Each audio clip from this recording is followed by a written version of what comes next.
Okay, well this video is about the super upgrade that I've done to my 113X series Craftsman table saw. You can see here I've removed it from the base and flipped it up on my router table, and the whole idea was to be able to get it to be a rolling cabinet saw, essentially. Granted, I know that it's just a table or a contractor saw, but I wanted it on a cabinet base and something more sturdy and something mobile, and I wanted everything to be the same height. So the back wall there that you see the miter saws on, the blue benches over to the side there, the blue cabinets rather, the router table and the table saw are now all the same height after this was completed. So that's nice. I can run full sheets in the shop now. Moving along here, this is the base that I built. Just standard 2x4 framing construction, other than it's screwed, glued, and pinned with 5/8 inch hard maple dowels. I know that might be a little overkill to some, but when I got this thing all put together, I didn't want it to flex. Often I can put cabinets that are several hundred pounds on the saw to do fine trim work and things of that nature, so I wanted to make sure that under that load the base wasn't going to give way in any way or anything. So here you can see the pinning holes and then the pins themselves. Again, 5/8 inch hardwood maple. I screwed the thing all together and then drilled the holes for the dowels with a 5/8 Porter cable, Forstner bit, and then put glue on the end grain first so that it could absorb. I marked on the ledger, the sideboards there, where to put glue. I put glue on there, and then I went back and reapplied the glue to the end grains of the cross members, so make sure that they had plenty on it. It was all together, flipped it over and put 6 casters on, 4 underneath the main support portion where the cabinet base for the saw was going to go, and then 2 out for the outer wings, only because I had them. I didn't suspect that they would really need anything, but again, I wanted to be pretty beefy with it, and flip it over and set it on its base here, and then started to build the cabinet. This cabinet is just 3/4 inch C grade plywood, nothing fancy, and then the gussets you see in the corners are actually for screwing gussets for the saw itself. I used the factory holes and just put in 2-inch long, 1/2 inch lag bolts that I drilled in with an air impact. Here's the saw flipped up on the bench to give an idea of what the top of it actually looked like. While it was flat on the bench, I did some surfacing, or did some realigning of the wings, and moved the guide rails over for the fence system so that I could cut full 48 inches between the blade and the edge of the fence. Here is the cabinet on the base, and I actually screwed up when I did this. I measured the height off the top of the 2x4s without any sheathing on the base, and so my cabinet was 30 seconds too tall that I had to then trim off once I figured it out. Unfortunately, I put the saw and everything on there before I realized it was too tall, so I had to take the saw back off. So here's a closer version of it, and then with the saw on it itself.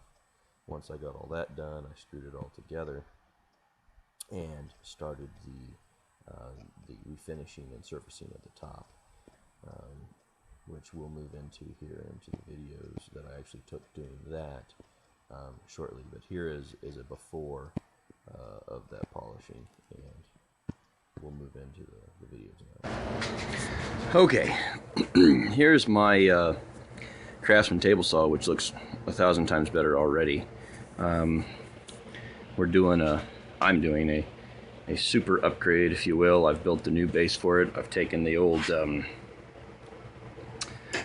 contractor legs off of it and built a cabinet base, and then this will be obviously built up with some shelves and some bends and a vacuum and things of that nature. But the big part is leveling the top and getting it all perfect. This is what they call the X series, so it's a 113 something X, so it's got double the wing and triple the rail. It's got the Alina cut fence on it.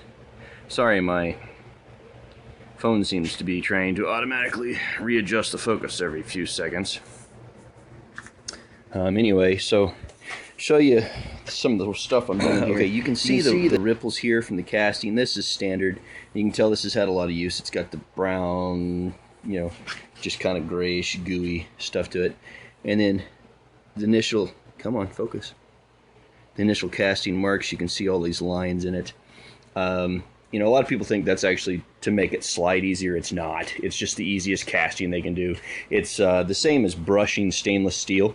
They just run these things underneath a sander once they get them leveled, and that's what makes the grooves. If it made sliding easier, it would be on the main table too, and it's not. So, but last winter here, my shop has apparently some major moisture issues we didn't know about. So we got a little rusting and some stuff. You can see if we get in close here, there's just a little bit of rust. Nothing that's going to really affect anything, just surface rust. But this tabletop was, geez, my focus is nuts. This tabletop was just grumpy. It if we get really close, I might be able to see some pitting. Yeah, you can see that it's pitted, and it's you know, there's been a couple million board feet across this thing, so it's done me really well. I think I bought it in 2003, something like that. And it's, you know, it was in a production shop for 7 years, and it ran, you know, 1,000 board foot a day. So it's been a great saw. Don't get me wrong, but I'm just ready for an upgrade. So I've gone through and I've really leveled these tops. You know, here, the wings to the table, and then the wings to themselves, and I'll build some supports and stuff in here. It perfectly supports. It only sags about 8/1000 across this full width, but I'm going to put in a couple of support legs anyway. This actually isn't all of this saw. You can see there's two of these wings here, or these rails here, and it actually is supposed to have 3. Brand new altogether. This was 9 foot 6 inches wide. So it's definitely a big beefy saw. It's about as big and powerful as you can get without getting the a cabinet saw. And at the time, Craftsman didn't make a cabinet saw, or that's what I would have gotten. But I actually bought 2 of these, and the other one is in Houston doing, you know, just as well as, well, maybe not just as well as this one. I take care of stuff better than the guy that bought that. But anyway, show you a difference here. Here, after all the polish and sanding work, of course, there's a little groove right here. And it just happens, I ran a board through it, had a nail or a screw or something in it. Boy, that glare is horrible. There we go, that's better. And then this is actually the line for our wings. So I've got all of those grooves sanded off the wings, and the casting marks off the front here, those are all gone. Now I don't care about this surface here. That's going to be covered up by more wing, but I did give it a good sand. Again, I apologize for this crazy refocusing. So I thought about taking these over to my machine shop and actually sandblasting them all, and then having them powder coated, and then resurfacing the tops, but I just don't think that's worth my time. I've got a big job coming up, and I need to get my shop running again, which we can kind of back up here. It's a disaster right now, but it's not a very big shop. It's only 13 by 24 or something like that, but it's big enough. I ran about 14,000 feet through here last year, so it does what I need it to do, and it's just my hobby. So anyway, I'll take some more video. Okay, actually, I was going to show you real quick here. You see how smooth this is. I haven't gotten to the back of this wing yet, so you can see, come on focus, just exactly how rough they are. Now, you know, this little edge right here, this is just for aesthetics. But I figure I'm going to spend the time to actually, you know, polish. I'm going to polish it down to probably 1500, and then run some rouge over it. So I'm going to take the time to do all of the surface, but leave this rough. That would just look bad. All right, so just a little comparison. This is this needs to be sanded again. Tools back there, so for that edge, we've switched up to this little guy. But here should be pretty good before and after. Probably a little better back there. So this is just 80 grit so far, and I haven't wiped this down or anything, as you can see. Well, the first sanding is done now. This is 80 grit. Took about 2.5 hours. Just get it down, get the ridges out. You can see here how smooth it is now. There's no lip here whatsoever. Same here, just flows right into each other. And it's got, you can tell I'm a little dirty here. So this is all the blotchiness is just handprints and stuff. You can see how shiny this is over here as opposed to what it looked like before. So, and that's just 80. So now we're gonna work our way up. I don't know if you can tell any difference or not, but I just got done with the 120 grit round. Well, here it is. 6 hours later, and a rather large quantity of sanding pads. You can see dead sanding pads laying all over the place. But it certainly doesn't look anything like it used to.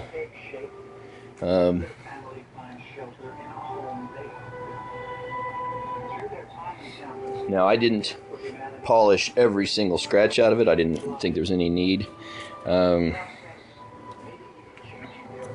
of fact, it doesn't do it justice on camera.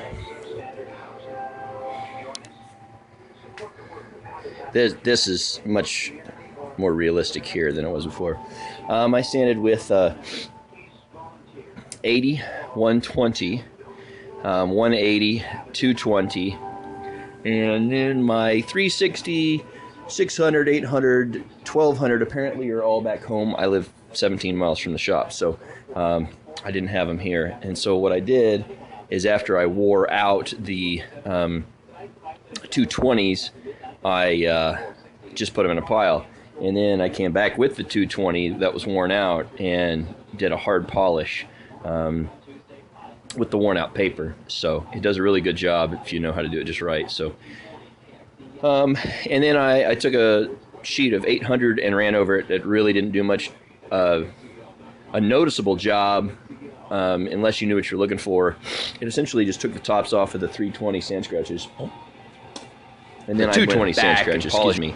Then I went back and after the 800 and polished again, and believe it or not, the 220, the dead 220 pads were polishing at about 1500 because I could put 1500 grit scratches in them after the polish. So it's polished basically to at least the tops of the scratches are polished to about 1500, which is plenty good enough.